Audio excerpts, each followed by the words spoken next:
bà chủ nha. Đấy, bà chủ đấy. Đây, bà chủ đây. Đây, bà chủ. Uống nước đi. Uống nước nhiều làm mạnh.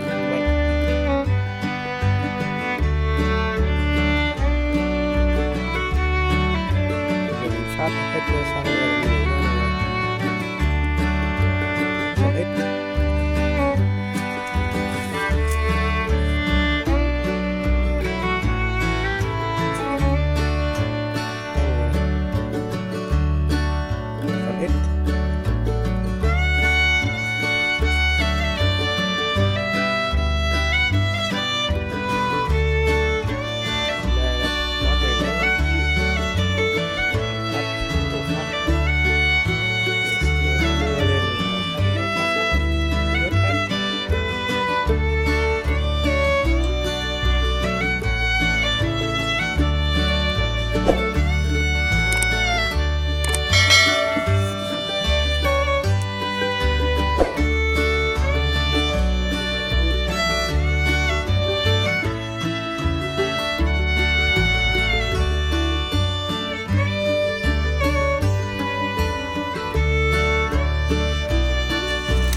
Hello mọi người, hôm nay mình sẽ dừng video tại đây nha mọi người.